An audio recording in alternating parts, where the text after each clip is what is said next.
O assunto de hidrografia será dividido em alguns tópicos, dentre eles a classificação dos rios, que é a forma de introduzir o assunto. Bom, então hidrografia é toda a descrição de toda a superfície líquida que existe, por exemplo, os oceanos, mares, lagos, mas os rios são, digamos assim, uma das fontes de água doce mais próximas da humanidade, mais acessível à humanidade. Por isso é interessante e sempre muito cobrado também essa classificação.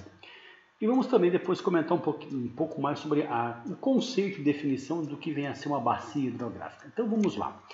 Formas de classificação dos rios. Uma das formas de classificar o rio é quanto ao seu percurso percorrido. Então vamos colocar uma carta com as chamadas cotas altimétricas. Vamos relembrar disso. Ou seja, essa linha preta é uma divisória, é uma linha, tá certo? De altitude em que você tem aqui uma altitude fixa. Entre essas linhas pretas tem uma variação. Então, por exemplo, toda essa área verde, ela está numa altitude que varia do zero, que seria o fim dessa carta que estaria aqui, né, no oceano, nível do mar, altitude zero. E aqui, essa linha preta, onde termina a parte verde, seria no máximo 20 metros. Então, qualquer ponto que eu estou aqui, entre 0 e 20. Essa parte amarela estaria entre 20 e no máximo 40. Essa parte em tom marrom claro, aqui, quase alaranjado, seria de 40 a 60. Essa outra parte marrom mais claro, que seria de 60 a 80. E essa parte marrom um pouco mais escura, mais de 80. Ou seja, 80 seria essa linha preta. Quem está aqui dentro está a mais de 80. Bom, isso é interessante para quê? Para a gente ver que os rios eles têm um percurso que sempre será de uma parte mais alta para uma parte mais baixa. Isso é uma coisa óbvia, que a água não vai subir uma elevação naturalmente, ela sempre vai descer água, sempre vai buscar as partes mais baixas. Então é o seguinte, observando que nessa carta existe aqui dois lugares onde existe uma queda acentuada, porque se eu estiver aqui nessa parte marrom, pelo menos 80, e observe que não existe um marrom claro, você parte direto para essa outra cor aqui, que é um quase laranja. Então você sai de 80 a no máximo quanto? A no máximo, essa cor aqui, né, de 40 a 60, no máximo 60. Então existe uma queda aqui de pelo menos 20 metros. A mesma coisa acontece aqui entre essa cor e o verde claro. Essa cor aqui varia de 40 a 60, então estou no mínimo a 40. E quanto que é o verde? No máximo 20, então uma queda de 20 metros também aqui. Então nesses dois pontos existe o quê? Existem duas quedas acentuadas do terreno. Se porventura o rio passar por aqui, ele vai ter o quê? Ele vai ter uma queda brusca, uma cachoeira. Então quando o rio tem, ao longo do seu percurso, quedas bruscas, ele é chamado de rio de planalto. Então essas áreas aqui dentro desses cercos brancos são quedas bruscas de água, são cachoeiras. Então esse rio que possui essas quedas bruscas é chamado de rio de planalto. Mas se por acaso o rio nasce numa área um pouco mais alta e corre para uma parte mais baixa, sem que haja uma queda brusca dessa, ele é chamado de rio de planície. Então os rios de planície não apresentam no seu percurso nenhuma queda brusca. Então um exemplo aqui, ó, esse rio nasce nessa área aqui de 20 a 40, depois corre tranquilamente por essa área, tá certo? Verde clara, que é de 0 a 20. Então esse é um rio de planície. Essas linhas pontilhadas que se formam durante algumas épocas em que o rio tem um volume de água um pouco maior, pode ocorrer uma certa saída pela tangente dessa curva, emendando essa curva com essa aqui. Essa é uma emenda temporária, tanto que na hidrografia linhas pontilhadas indicam isso, a temporalidade, isso não é uma coisa constante, é permanente. Então essas áreas que são interligadas aqui por essa pontilhada é chamado de meandro. Então os rios de planalto, eles obviamente têm um percurso um pouco mais retilíneo, com menos curvas. No rio de planície, a tendência é que ele faça mais curvas. Então o rio de planície apresenta meandros, enquanto que o rio de planalto apresenta quedas bruscas. Agora, uma outra forma de classificação que tem a ver com isso também é quando a gente nota aqui como a forma que o rio desemboca. A desembocadura de um rio é chamada de foz. Então, quanto à sua foz? Tem duas formas de um rio desembocar. Pode ser assim, de forma única, ou assim, de uma forma ramificada. Então, essa forma única é chamada de estuário. Estuário é quando desemboca de forma única. E quando tem essa forma ramificada aqui, é chamado de delta. Então, um rio que tem foz em delta, normalmente é um rio que tem uma baixa velocidade de escoamento, que ao chegar próximo do mar onde ele vai desembocar, a tendência é ele se ramificar, ele se espalhar todo. Então, existe uma relação. Normalmente, os rios de planalto têm foz em forma de estuário, e já os rios de planície têm foz em forma de delta. Isso não seria uma regra sem exceção. Lógico que tem as exceções, mas seria mais ou menos uma associação dessas duas formas de classificação. Uma outra forma de classificar rio é quanto à sua drenagem. Tem rios que correm para o mar, a grande maioria deles, mas alguns deles correm para lagos. Então, se o rio corre para o mar, ele tem uma drenagem chamada de exo para fora, exo externo. Então, rios exorreicos desembocam no mar. Já os rios que desembocam em lagos são rios chamados de endorreicos, águas drenadas para lagos. Agora, a outra forma de classificar um rio é quanto à sua permanência. Muitos rios eles estão permanentemente, aliás, a grande maioria. Porém, em regiões com pouca chuva, com déficit hídrico, pode ocorrer que um rio ele seque. Então, quando o rio seca durante as estiagens prolongadas, períodos de pouca chuva, ele é chamado de rio intermitente ou temporário. Mas se ele nunca seca, ele é chamado de rio perene ou permanente. Então, rios permanentes ou perenes sempre possuem um fluxo de água, enquanto que os rios temporários eles terão uma forma de identificação através de uma linha pontilhada e eles secam durante as estiagens. Então, uma outra forma de você classificar rio. Agora, além disso, tem uma classificação de rios quanto ao seu regime. O que é um regime? Aquilo que faz aumentar ou diminuir o seu volume. Então, aqui coloquei uma carta em que você tem uma cota altimétrica um pouco mais acentuada. Essa região marrom escura aparece com uma altitude acima de 2.500 metros, ou seja, uma região bem alta.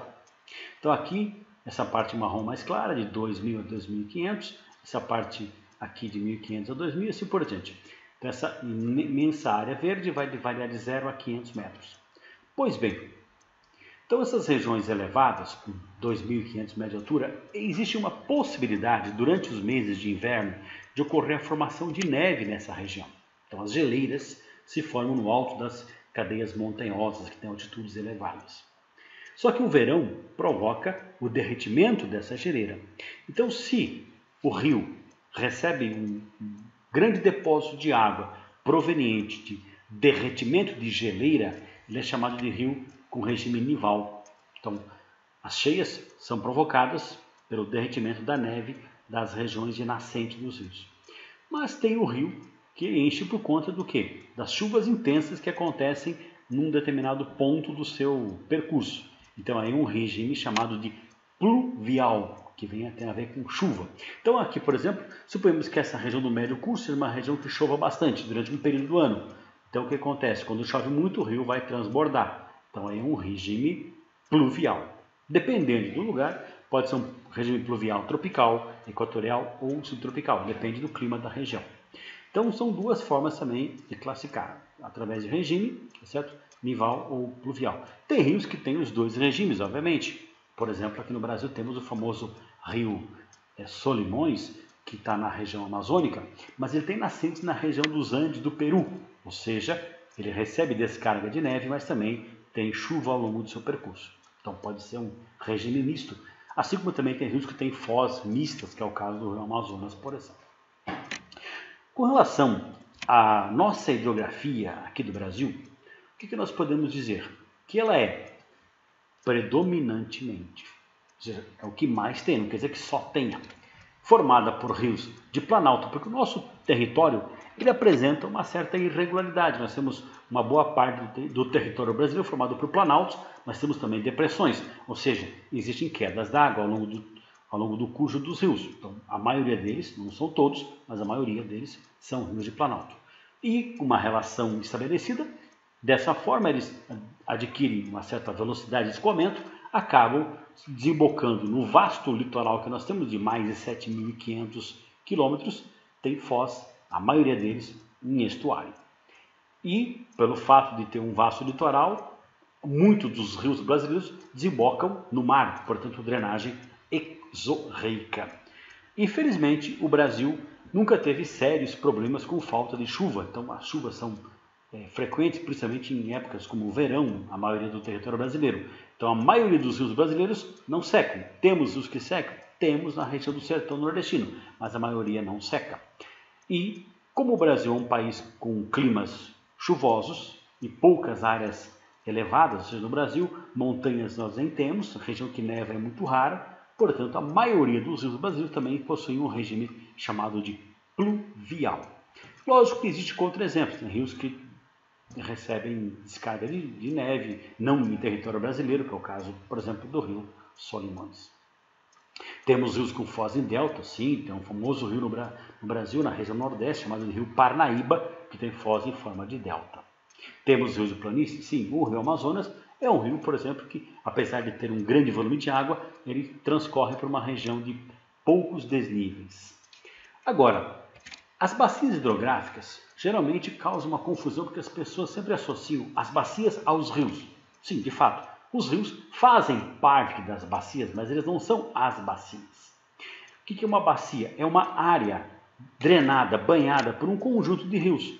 E o conjunto de rios é que é chamado de rede hidrográfica. Então a rede hidrográfica é o conjunto dos rios. Toda a área banhada por esse conjunto de rios pode ser chamado de uma bacia hidrográfica. Então aqui temos dois casos, está sendo duas bacias. Essa bacia da esquerda, observe que todos os rios dessa região desembocam no mesmo lugar. Por quê? Existe um rio que é o rio principal, que é o eixo de convergência de todos os demais rios. Diferentemente dessa área da direita aqui, onde esse rio até tem afluentes, mas ele não tem nenhuma ligação com esse outro rio aqui. Ou seja, tem mais do que uma região de foz. Então, quando ocorre essa situação, certo? Em que todos os rios desembocam num lugar apenas, ou seja, tem uma única foz, a gente diz que essa bacia ela é chamada de bacia autônoma ou primária. Enquanto que a bacia que os rios correm de forma independente são chamados de rios, de bacias agrupadas. Então temos dois casos de bacias, as bacias autônomas e as bacias agrupadas. Geralmente as bacias autônomas, elas acabam sendo conhecidas pelo nome do rio principal. Por exemplo, Bacia do Paraná, porque o rio Paraná é o principal rio dessa região. Ou Bacia Amazônica, porque o rio Amazonas é o principal eixo de convergência dos demais rios. E com relação à bacia hidrográfica, tem sempre também que saber sobre os chamados elementos topográficos. O que significa topográfico? Tem a ver com a superfície.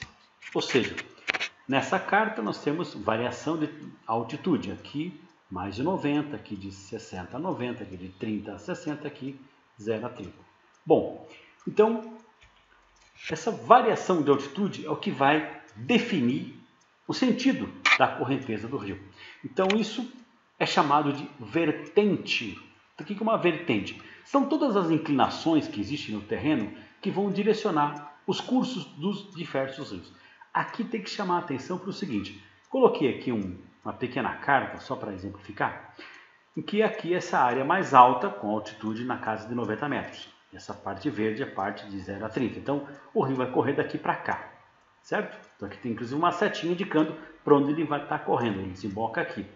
Então, essa parte aqui do rio é a margem direita, mas muitos vão falar assim, mas está à minha esquerda. Mas o que define a margem não é a sua visão, e sim o sentido de correnteza do rio.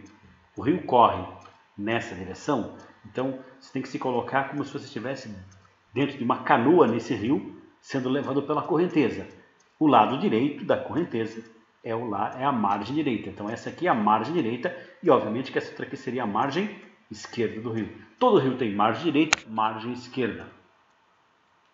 Além disso, a parte alta, por onde o rio geralmente nasce, é chamada de montante. É bem sugestivo, né? Montante, parte alta, onde se localizam as diversas nascentes dos rios. É o caso aqui, por exemplo, também aqui. Já a parte baixa dos rios é chamada de jusante, ou seja, onde você encontra as diversas fozes, ou também chamada de desembocaduras. Então, jusante é a parte baixa. E temos aqui uma área entre duas bacias. Então, essa região aqui, um tanto quanto elevada, ela serve como um divisor de águas, justamente isso. Então, essas partes mais altas, onde tem rios que nascem e correm para uma direção, e rios que nascem e correm para outra direção, são chamados de divisores de águas. Então, são elevações que acabam limitando, tá certo? As bacias. Então, essas elevações que você pode encontrar num terreno, onde muitos rios ali nascem, mas eles têm divergência, rios que divergem para um lado ou para o outro. Então, são chamados de divisores de água. No território brasileiro existem vários divisores de água. Um dos que é famoso é o Planalto dos Parecis, na região do norte do estado do Mato Grosso. Ali nascem rios que fazem parte da bacia amazônica, que fazem parte da bacia platina, que são as duas maiores bacias do continente sul-americano. Portanto, é um planalto conhecido por essa função de ser um grande divisor de águas. Bom, então sobre essa introdução, seria basicamente isso. Espero que todos tenham assimilado alguns conceitos novos interessantes. Então, até mais.